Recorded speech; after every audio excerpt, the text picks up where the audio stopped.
சாஹிரா, இந்த சுபைதா நல்லா பாடுவா. அதெல்லாம் ஒண்ணும் இல்லை, இவங்க சும்மா சொல்றாங்க. ரொம்ப இனிமையா பாடுவா. கண்ணுல தண்ணி வந்துடும். சுபைதா, நீ ஒரு பாட்டு பாடு. வார்டனுக்கு தெரிஞ்சா திட்டுவாங்க, நான் பாட மாட்டேன். பயப்படாத சுபேதா, ஓட நீங்க இல்ல. இன்னைக்கு ஒரு ஃபங்க்ஷனுக்கு போயிருக்காங்க, இப்போதைக்கு வரமாட்டாங்க.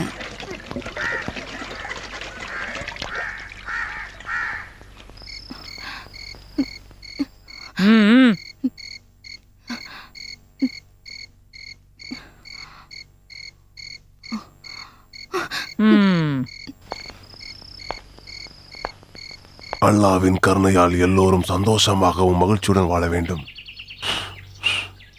சரி, இந்த விருந்து சாப்பாடு எதுக்குன்னு சொல்ல வேண்டாமா? பெரியவரே, இவன் என் மருமகன். இவனுக்கு ரொம்ப நாள் வேண்டுதலுக்கு அப்புறம் பிறந்தவதான் பாத்திமா ஜோரா. அவன் நல்லா இருக்கணும்னு நீங்க வாழ்த்தி வேண்டிக்கங்களே. பாத்திமா என்கின்ற இந்த குழந்தைக்கு அல்லாஹ் எல்லா விதமான சந்தோஷங்களையும் கொடுக்கட்டும். நல்ல சுகத்தையும் மகிழ்ச்சியும் ஆரோக்கியத்தையும் கொடுக்கட்டும். அல்லாஹ் எப்போதும் அவருடன் இருக்கட்டும். ஆமீன்.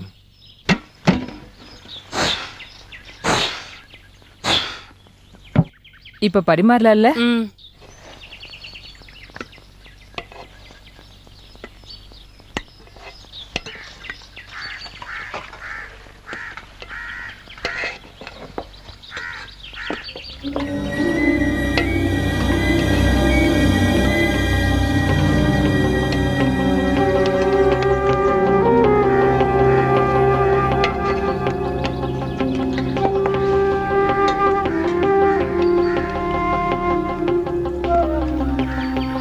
என்னடா சாப்பிடாம வேடிக்கை பாக்குற? சும்மா இருக்கியா? அந்த பொண்ணை கவனிச்சியா? பார்க்க நல்லா அழகாத்தான் இருக்கா. சைனாக்கா, யார் அந்த பொண்ணு? அங்க இருக்காளே அவளா? அவ சாஹிரா, குஜராத்ல இருந்து வந்த பொண்ணு. நம்ம கோபாலண்ண? அவளேதான். அவர் வீட்டுல தங்க வச்சிருந்த பொண்ணுதான். அது சரி.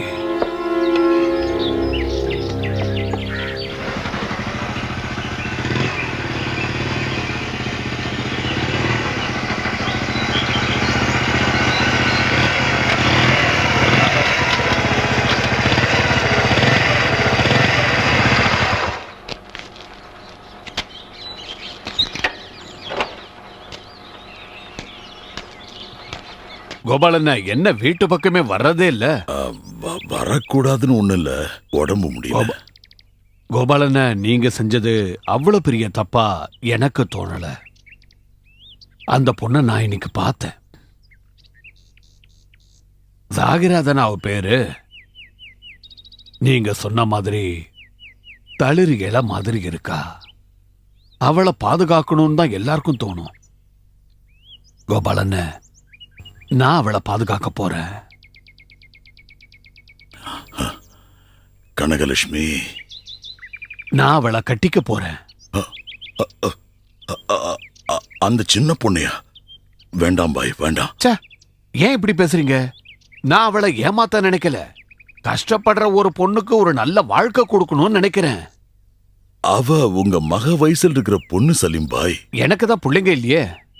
இத பாருங்கண்ண, என் பொண்டாட்டி இறந்து ரொம்ப வருஷமாச்சு. இவ்வளவு நாள் கல்யாணம் பண்ணிக்காம இருந்தது மனசுக்கு பிடிச்ச பொண்ணு கிடைக்காததுனால தான். இவளை எனக்கு ரொம்ப பிடிச்சிருக்கு. அவளை கல்யாணம் பண்ணி வாழ வைக்கிற வசதி எனக்கு இருக்கு. நீங்க ஒன்னும் கவலைப்பட வேண்டாம்.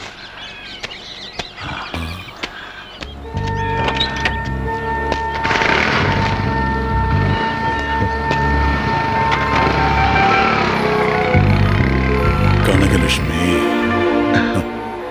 பெரியவர் சொல்ற மாதிரி எந்த பொண்ணை பார்த்தாலும் மயங்கி விழுற ஆளு கிடையாது நம்ம சலீம் பாய். அவர் நல்லா யோசிச்சு எடுத்த முடிவுதான் இது. பொண்ணு சம்மதிச்சா அவர் நல்லா பாத்துப்பாரு. சலீம் பாய் நினைச்சா இதை விட பெரிய குடும்பத்தில இருந்து கூட பொண்ணு கிடைக்கும். இருந்தும் அவளைத்தான் கட்டிக்குவேன்னு சொன்னா நாம தான் அவருக்கு சப்போர்ட் பண்ணணும். அல்லா வழியில பொண்ணிய கிடைக்க இதை விட நம்ம பெருசா என்ன செய்ய முடியும்? பெரியவர் என்ன எதுவுமே பேச மாட்டேங்கிறீங்க? நான் இனிமே என்ன சொல்றது?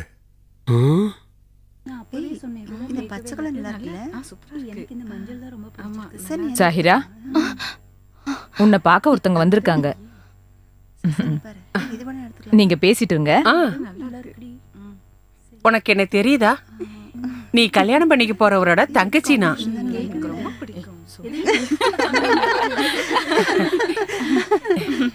எங்க அண்ணனுக்கு உன்னை ரொம்ப பிடிச்சிருக்கு. அவரோட முதல் பொண்டாட்டி இறந்து 12 வருஷம் ஆகுது. இது வரைக்கும் அவர் யாரையுமே கல்யாணம் பண்ணிக்கல. நீ பெரிய அதிர்ஷ்டசாலி தெரியுமா? எங்க அண்ணன் பாக்குறதுக்கு முரட மாதிரி தெரிஞ்சாலும் அவன் ஒரு குழந்தை மாதிரி நல்லவன்.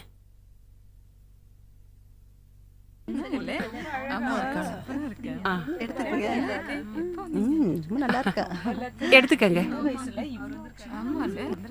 என்ன பிஸியா இருக்காரா? ஆளையே பார்க்க முடியல. அப்புறம் நிச்சயதார்த்தம் முடிஞ்சிருச்சு. ஆடி 15, இங்கிலீஷ் மாசம் ஜூலை 31 கல்யாணம். எடுத்துக்கங்க. வரதட்சணை எவ்வளோ? 20 பவுன் நகை. உங்க பசங்களை கூட்டினே போக மாட்டேங்க. என்ன அவ சொல்லிட்டு போறா?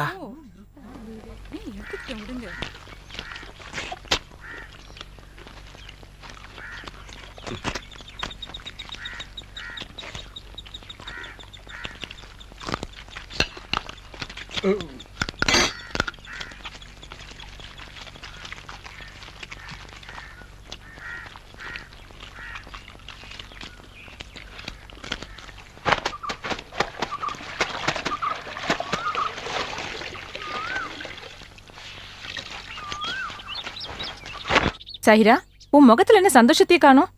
நீ பெரிய அதிர்ஷ்டசாலின்னு எல்லாரும் பேசிக்கிறாங்க. இங்க இருந்து வெளியே போறதே எவ்வளவு பெரிய அதிர்ஷ்டம் தெரியுமா? கல்யாணம் பண்ணி வைக்கவும் வரதட்சணை கொடுக்கவும் நமக்கெல்லாம் அப்பா அம்மாவா இருக்காங்க.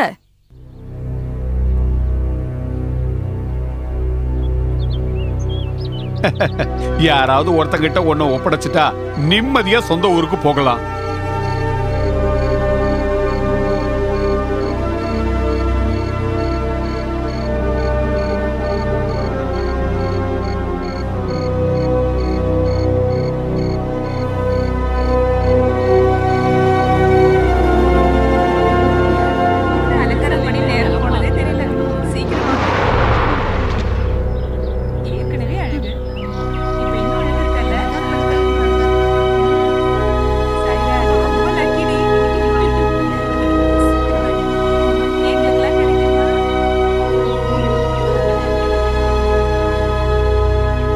எனது அதிகாரத்துக்கு உட்பட்ட என் அதிகாரத்துக்கு உட்பட்ட யூசுப் அலி என்பவரது மகள் யூசுப் அலி என்பவரின் மகள் சாகிரா என்பவளை 2 பவுன் தங்க நகை 2 பவுன் தங்க நகை மெஹரனுக்கு பதிலாக நான் உனக்கு விவாகம் செய்து தருகிறேன். இணையாக்கி தருகிறேன். கபில் து யூசுப் அலி என்பவரின் மகளான சாகிராவை நான் திருமணம் செய்து கொள்ள சம்மதிக்கிறேன். 2 பவுன் தங்கத்துக்கு நிகராக அவளை ஏற்றுக்கொள்கிறேன். நீங்கள் எனக்கு கல்யாணம் செய்து கொடுத்த இவர் அதிகாரத்தில் உள்ள உங்களுடைய அதிகாரத்தில் உள்ள யூசுப் அலி என்பவருடைய மகள் சாஹிரா என்பவளை நான் ஏற்றுக்கொண்டேன். திருப்தி அடைந்தேன்.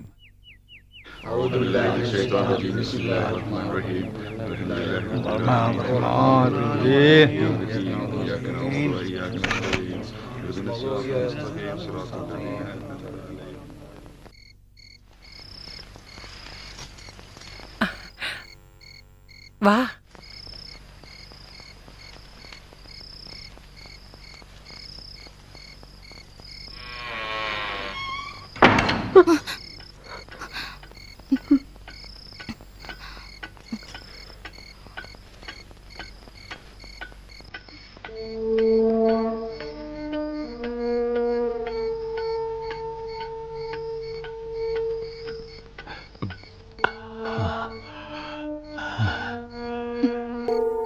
இங்க பக்கத்துல வா.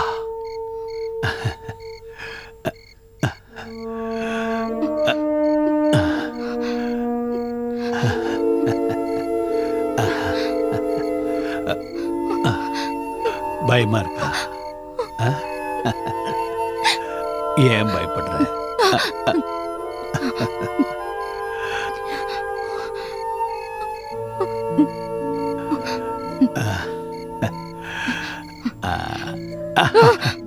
எதுக்கு இப்ப பயப்படுற?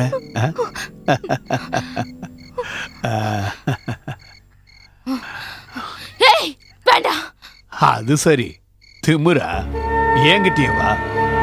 வந்து படுடி. நானும் ரொம்ப நேரமா பொறுமையா இருக்கு. ஏய், சத்தம் போடாதடி. மரியாதையை ஒத்துக்க. அடம் பிடிக்காத. ஏய், என்னடி ஓவரா பண்ண? ஏய், இன்னைக்கு உன்னை நான் விட மாட்டேன். விட மாட்டேன். ரொம்ப அடம் பிடிக்கிற. இன்னைக்கு பாரு உன்னை.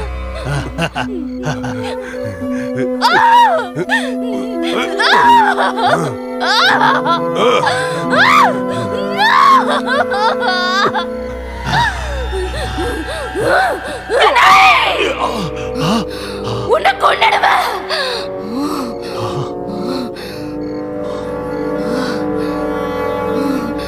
என்ன விட்டுடுங்க, என்ன எதுவும் பண்ணாதீங்க, என்ன விட்டுடுங்க, தயவு செய்து என்ன எதுவும் பண்ணாதீங்க. ஐயோ, வேண்டாம், வேண்டாம், என்ன விட்டுடுங்க.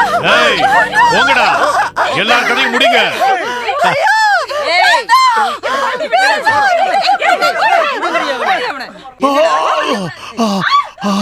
விடாதீங்க அவனை.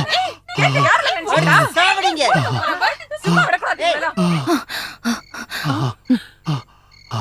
அண்ணா ஏன் இப்படி அவ கத்திட்டு ஓடுறா? அவளை தடுக்காத. அவ தனியா போகல.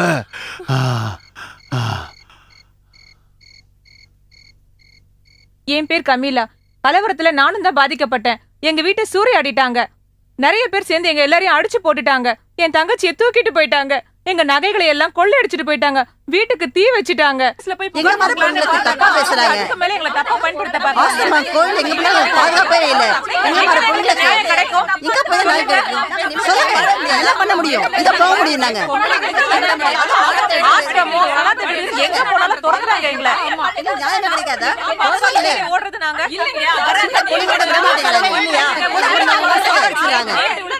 எல்லாரும் பாக்குறாங்க. இது நாட்டுல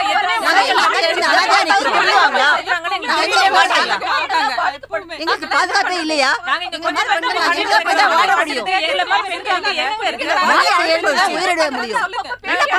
இந்த சுதந்திர நாட்டுல நிறைய மதங்கள் நிறைஞ்சிருக்கு. இந்த நாட்டுல ஒரு புல் பூண்டு முளைக்க கூட பாதுகாப்பும் சுதந்திரமும் இந்த நாட்டுல இருக்கு. ஆனா எங்கள மாதிரி பெண்களுக்கு இனிமேல எங்களால பொறுக்க முடியாது. ஆமா, எங்களால பொறுக்க முடியாது. நாங்க நிறைய கஷ்டப்பட்டுட்டோம். இதுக்கு மேல எங்களால பட முடியாது. எங்களுக்கு நீதி வேணும், நியாயம் வேணும். இந்த அரசாங்கம் எதுக்கு இருக்கு? எல்லாரையும் பாதுகாக்க தானே. நீதி வேணும், பாதுகாப்பு பாதுகாப்பு கிடையாது. என்னங்க இது? இப்படிதான் இருக்க முடியாது. சும்மா பேசிட்டு எங்களால இதுக்கு மேல பொறுக்க முடியாது.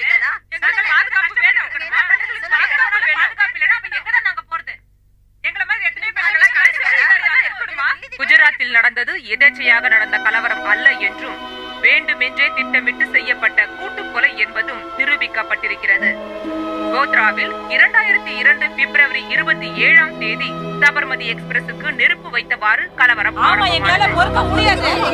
நாங்க நிறைய கஷ்டப்பட்டுட்டோம். இதுக்கு மேல எங்களால பட முடியாது. எங்களுக்கு நீதி வேணும், நியாயம் வேணும். இந்த அரசாங்கம் எதுக்கு இருக்கு? எல்லாரையும் பாதுகாக்க தானே. நீதி வேணும், பாதுகாப்பு வேணும். பாதுகாப்பு கிடையாது. என்னங்க நாங்க எல்லாரும் இப்படிதான் இருக்க முடியாது. சும்மா பேசிட்டு எங்களால இதுக்கு மேல பொறுக்க முடியாது. எங்களுக்கு பாதுகாப்பு வேணும். பாதுகாப்பு வேணும். பாதுகாப்பு இல்லைன்னா அப்ப எங்கதான் நாங்க போறது? எங்கள மாதிரி எத்தனை பேர் கடைசி வரைக்கும் இருக்கணுமா? வெளிய சொல்ல கூட வெட்கப்படுறீங்க. சொல்லுங்க, நாங்க என்ன பண்ண முடியும்? ஆமா, எங்களால பொறுக்க முடியாது. நாங்க நிறைய கஷ்டப்பட்டுட்டோம். இதுக்கு மேல எங்களால பட முடியாது. எங்களுக்கு நீதி வேணும், நியாயம் வேணும். எங்களுக்கு ஒரு இடம் வேணும். இந்த அரசாங்கம் எதுக்கு இருக்கு? எல்லாரையும் பாதுகாக்க தானே. நீதி வேணும், பாதுகாப்பு பாதுகாப்பு கிடையாது. என்னங்க இது? எல்லாரும் இப்படிதான் இருக்க முடியாது. For more updates, like, comment, subscribe to our channel. Hey darlings, గంటని click చేయడం మర్చిపోకండి.